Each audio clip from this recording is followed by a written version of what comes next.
What's going on, guys? It's Fpl Yusuf and I'm back again with another video. Today we're going to be talking about a game week 26 wildcard. We're going to discuss the pros of using it in 26, the cons in using it in 26. Is there a better opportunity that we could use it over the next few weeks? We'll look at some of the players with the upcoming fixtures in blank game week 26 as well as blank game week 29 and double game week 28. So without further ado, let's get into the video. Okay, so starting off, as you can see on screen, this is the template of the upcoming wildcard, which if you are going to use your wildcard now, I think there is some points that we should go over before we start getting to the players. I think firstly is you have to remember that you won't realise what the game week 29 fixtures are looking like until game week 27. So my advice before we get into the video is if you can hold off on your wildcard, I would wait until game week 27, just so you guys can figure out what the FA Cup results are, which obviously has a knock-on effect as to what happens in game week 29. But for everyone, their teams are different. We all have different teams. We all have different problems in our teams, whether it be injuries, suspensions, bad run of fixtures for certain players. So everybody is in their own sort of boat with this. So if you are going to wildcard, this is one of the templates that I would personally use. So as you guys can see on screen, we've got the starting 11 there, which will be available for 26. And then we'll go through the next couple of weeks after that. So let's start off with the goalkeepers. Now, I won't go too much into detail on this because the goalkeepers at the end of the day they're never a high scoring points. Now, I think most people will probably end up using the Areola and Dubravka combination. For me personally, I don't like it. I don't like having them two. I think they're two keepers who are playing in defenses who are really below par this season. They're conceding a lot of chances, which inevitably is going to be a lot of goals shipped. Newcastle have been surprisingly the worst defence in the league this season, which I don't think any of us could have expected from last season. Granted, when Nick Pope's back, they probably will bring their standards up a little bit, but just solely for the fact that he's a better goalkeeper. But Newcastle aren't in good form at the moment. West Ham definitely aren't in good form at the moment. So I've gone for two different keepers. The first one, as you can see, is Sam Johnston. Now, at the start of the season, he was probably one of the standout keepers, ironically. He's currently at 4.5 million. Crystal Palace have got very good fixtures coming up. As you can see, this week they played Burnley at home, which I expect them to keep a clean sheet. They're usually very good defensively at Selhurst Park, and since Roy Hodgson's left and they have a new manager, Sam Johnston's coming back into favour and is looking like he's getting regular starts now. There's a bit of uncertainty around him for a little bit, but it's looking like he's back to being number one and first choice. And I think with the run of fixtures that Palace are about to go on, I think he's a very viable option for clean sheets as well as save points. The other one is Kaminsky. Now, I've just actually used him in double game week 25, which has just gone, which we'll do a recap over tomorrow when I do a final thoughts for 26.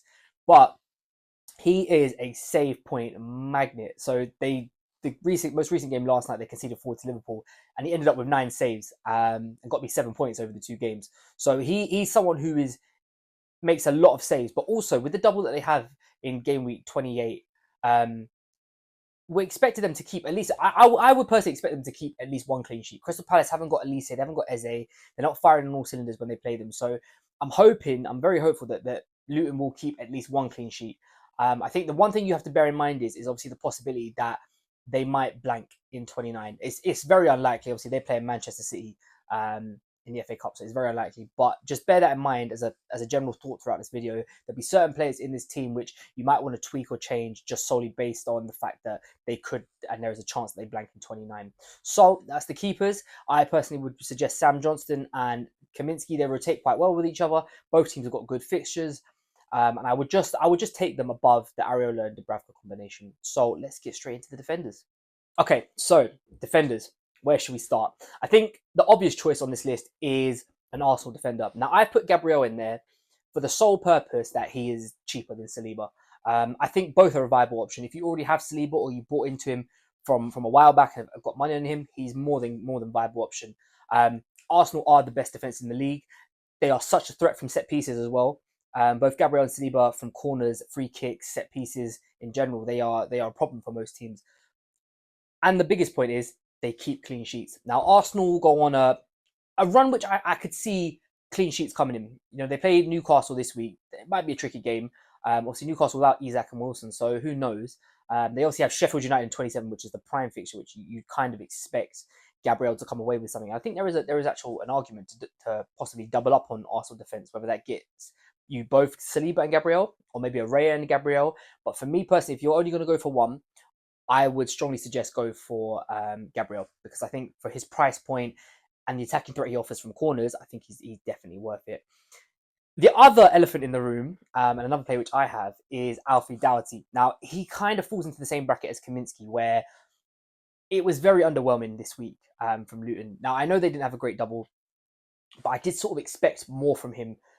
He did come out of that game injured against Manchester City, so we'll have to wait and see how bad it is. I don't think it's too bad. I think it was more of a precaution, but we'll have to wait and see on the press conference tomorrow to see about his fitness and how available he is. The reason why I like him is, one, he has a double in game week 28, and it's an easier double than what he had this week. He's a very attacking player, and he will get assists over the next coming few weeks, especially with the teams that they play against as well. He will get his returns in there. I think with Alfie Doughty, you just have to bear in mind they're probably not going to keep a clean sheet. And he is someone that you can use to kind of like chop and change between defenders and rotate depending on who's got the best fixtures. So I've put Alfie Doughty on there as well for the main reason, the fact that he's got a double in 28 and he's very likely to blank it to play in 29. Excuse me. I don't think it's out of the question that in some crazy world that Luton don't play in 29, that they blank, but it would require them beating City at the Etihad, and I just can't see it. So yeah, Alfie Doughty, currently I think he's 4.6, nice price, got a double coming up. I think is a viable option. Now, this one is one that I wanted to talk about, and it's very interesting. It's Pau Torres and just Aston Villa in general. So Aston Villa are one of the only teams that we actually know have got a game week in 26 and a game week in 29 where they're confirmed already. We don't have to wait for the FA Cup round to play through. We know that Aston Villa will play in both. Aston Villa have obviously suffered with a lot of injuries recently, particularly to like their defensive mids. Obviously, Kamara's out for the season. Konsa has gone down injured. Digne has just come back from injury. So I think the real argument was between sort of Pau Torres or Alex Moreno. The reason why I've veered towards Pau Torres, one, he's cheaper, which we'll get onto the money side of things in a minute because there is money left in the bank in this team for a certain reason. One, he's cheaper, but two, I think as Aston Villa start playing into their Europa League knockout games, I think we may see more rotation between Digne and Moreno. And I think when you're going into a game week 29 where there's a lot of uncertainty around how many players you're going to have, I think you want to try and get as many nailed starters in there as you possibly can. And Pau Torres, I think when fit and he's healthy, I think he's on probably one of the first names on that defence. So for me, the upside of having an Aston Villa defender is so big because they play in 26, as I said, they play in 29. He's such a good price. He's at 4.6 million, so he's very cheap. And I think he's just worth the investment long term. As I said, I don't think there's much rotation chance of him, especially with the injuries that Aston Villa are carrying at the moment. So I think he's a great option. Ben Mee is another one who again has got the guaranteed fixture in 26 and the guaranteed 20 in 29. I think it's a running theme, as you'll see with certain players in here, but I think it's important that we say that because if you are someone who's wildcarded in 26, as I said, that you won't know guaranteed who's going to be playing in 29 for the rest of the FA Cup fixtures. So you want to try and get as many players on this wildcard in there as you can that is going to guarantee you that game in 29. And Ben Mee does that. There is also obviously Reguilon from Brentford who is playing wonderfully well at left back. He's flying forward, very attacking, gets the crosses in. But I think the reason why I've gone for Ben Mee is because Ben Mee has these games every season where he gets the sort of 12 to 15 pointer where he scores from a corner, keeps the clean sheet, and everything's just wonderful. So for me personally, I think Ben Mee is kind of like, I don't want to say a no-brainer because I think that there is definitely viable options elsewhere. I just think, again, someone who plays in 26 and 29 guarantees will just save you a headache sort of later down the line with everything. So I think, I think Ben Mee is definitely a great shout and at a great price as well. He's only 4.8 million. So there's no real big premiums in this defense. It's all affordable and, cheap-ish players at least anyway. Okay, and the final defender we're going to go over is Marco Senesi from Bournemouth. Now, he is one who you have to bear on the side of caution if you're going to bring him in. So, like I said, there's a high probability that he will blank in 29. Obviously, for Bournemouth's game to go ahead, they would have to lose to Leicester in the Cup, and they would also need Brighton to beat Wolves in the Cup, which theoretically both could happen. Leicester, out of all the teams in the Championship, are probably one of the strongest, so there is a chance that they do win. I just think bear in mind that Senesi is someone who you may not have in 29. The reason why he's in this team is because his fixtures in the upcoming weeks, between the next sort of 5 to 8 weeks, are truthfully brilliant. They're just greens across the board. He obviously doubles in 28, which for anyone out there who likes to attack the doubles, that is a brilliant one to go for. It's against Luton and Sheffield, which, to be honest with you, I could see them getting 2 clean sheets in that as well. So I think he's definitely a viable option there. 4.5 million. he's got green fixtures across the board from sort of like now until 30, 31. So it's someone who, even if he does blank in 29 and you go into it without a full squad, I think it's worth keeping. I think he'll make up the points that you would miss on that 1 week prior to that, maybe even just a double alone. So Senesi is the last one, but do err on the side of caution if you're going to buy him, that he may not play in 29. Okay, so let's get on to the midfielders now. Let's start off with Hwang Hee-chan. So he is the person who I've transferred in this week and who will be my captain. I'm going to go against Erling Haaland this week. I'm going to put it on him. Wolves obviously have a fantastic fixture this week. They've got the prime fixture at home to Sheffield United. You would like to think that that's sort of 3-4 goals. They've done it before. We've seen them do it against Chelsea, so we know that there's goals there. Hwang's playing up front for them while Cunha's out. More than likely will be on penalties. I think his upside is just so good at the moment, and he's so cheap. He's 5.5 million. Again, this is sort of, as I said, a running theme through this video where you have to bear in mind that there's a high chance that he doesn't play in 29. But again, it's the same thing as Senesi. I think the upside you'll get from him between now and 29, and even after, because Wolves' fixtures are very good all the way through to like 32, 33, I think he will make up for that with the points. So Hwang is the first name on this team sheet. Someone in the completely opposite situation to Hwang is Douglas Luiz. He comes in at a great price point, but as I said, he is one of those players that is playing in 26 and playing in 29. I did have concern about Douglas Luiz as I was making this video because Boubacar Kamara is out for the season. I did wonder whether Luiz would actually end up dropping back a little bit deeper and his attacking threat would be sort of nullified a little bit. Actually, it ended up being the opposite. John McGinn was the one was playing a little bit more deeper, and Douglas Luiz was still doing his box-to-box thing. He was on set pieces, on corners, on free kicks. He's obviously on penalties. I think his upside is just so good for his price and the fact that he plays in 26 and 29. I just think you can't go wrong with it. Usually, as I said, if he scores or even assists, he usually ends up in bonus points as well. So I think for someone who's guaranteed to play in both the blanks and at that price range, I just think you can't go wrong with it. So Douglas Luiz is next on that list. We're going to come on to someone who's not playing in 26. So please bear that in mind. That's Heung-min Son. Now, Tottenham have been somewhat iffy over the last few weeks. Now, I actually have Son in my team, and it was a very disappointing result to see Spurs lose to Wolves of all teams last week, where Son didn't do anything. He just got a 2-pointer. These games happen, right? I think Son's quality will show through as the weeks go on. Obviously, Spurs fixtures now start to swing back to the better. There's a few greens in there. They play Crystal Palace coming up. They've got a few really nice fixtures. The one thing you got to bear in mind about Son is one, his price. He's quite pricey, but two, he doesn't play in 26, whereas he does play in 29. So I think if you're buying him, you've got enough options this week that you won't have to play him. You can just leave him on the bench, and then just from 27 onwards, you just run him in your team and just start him through there. Martin Odegaard. Let's talk about Arsenal. Now, there is two reasons why I've got Martin Odegaard in there. Number one is solely for a price thing, and I'm going to explain why. So Saka is obviously, Arsenal's number one man. He's on penalties. He's in great form at the moment.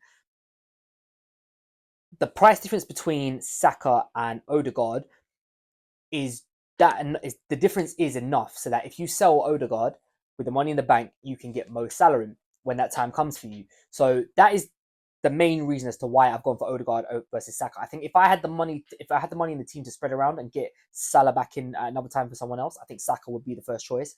However, I do think Martin Odegaard is going very under the radar this season. I think especially in the last few weeks, Arsenal have been looking way more attacking. They've looked a lot more clinical, and he's been a big part of it. He's come off back-to-back calls over the last 2 games, as is Bukayo Saka. And he's a great differential as well, because I think Saka's owned by about 60% of the game, whereas Martin Odegaard, last time I checked, was about 12, 13%. So he's a great differential in there. He will play 90 minutes regardless. He's Arsenal's captain.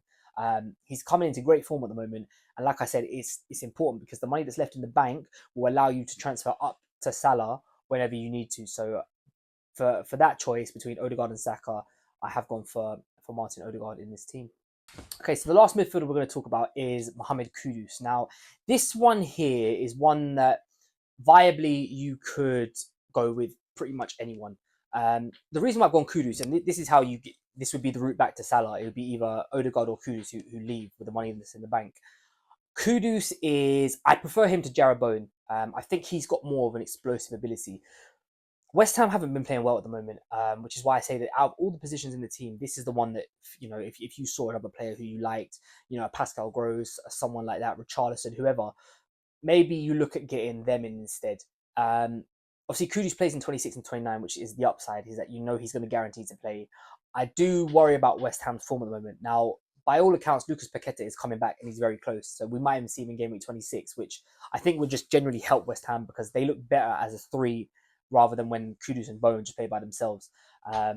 So yeah, like I said, Kudus has got the upside with the fact that he plays in both 26 and 29. However, West Ham's form is something to keep an eye on because they're not playing well this season at all. So I think it's something that definitely, before you make the transfer, just have a think about and ask yourself honestly, is this the type of player that I want to go with who maybe isn't the best of form right now? Are they going to be returning as consistently as maybe I want to? There's a possibility that it's not. So yeah, Kudus is the one in the midfield that, you know, you could feel free to sort of switch up to whoever you felt. All the midfielders done. Let's get straight into the forwards now. Okay, so the forwards. There's only one place to start. And I think before we even get to Haaland, we have to talk about Dominic Solanke. Now, I know what people are going to be looking at this team and thinking, well, he's playing Man City this week if I'm going to start him. Yes, he is. I still don't think it's out of the question that he could return against Man City. Man City are very susceptible to conceding the odd one goal here or there. And Solanke is usually the one who's scoring for Bournemouth. So I wouldn't be too put off by the fact that he's got Manchester City. But if you're bringing Solanke in this week on the wild card, it's not for this game week. It's for everyone that follows for the next 6 weeks. So he plays Burnley in 27, has a double in 28 against Luton and Sheffield. Now, those 3 fixtures there are prime, and you are going to want to have Solanke in your team for that. It's hard because there are other strikers out there at the moment. You know, Ollie Watkins is not in this team, Rasmus Højlund's not in this team, and you can only have 3 at the end of the day. I think Solanke has to be one of those 3, surely because he's got a double in 28, and it's the best double you could probably have on paper this season. But also because his fixtures, both before that double and after, are very good. So yeah, Solanke under 7 million still at this point, I think is a no-brainer, and I think it has to be a must for this coming game week. Erling Haaland. Now he is incredibly frustrating. I've just used my triple captain on him as the week's just gone past, and it felt like one of those weeks that what could have been. It could have been a mad score. But you know what? We'll take the return. At least he didn't blank. He's just someone that is just a set and forget. You're just not going to get rid of Erling Haaland. So I don't really want to go too much into it. If you haven't got him, buy him. If you have him, fantastic.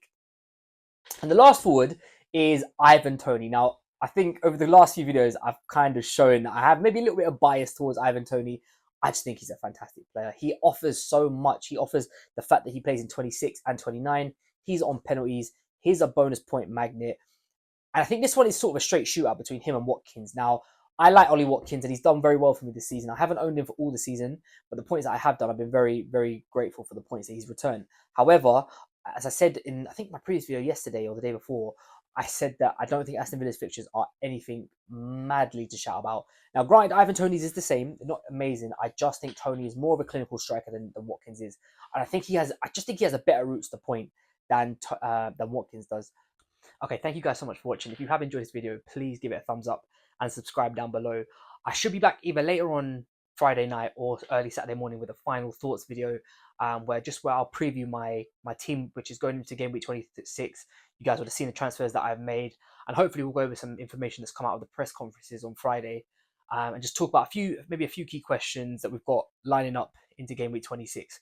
But like I said, thank you guys so much for watching. If you have enjoyed it, again, please do give us a thumbs up and subscribe down below, and I'll catch you guys next time.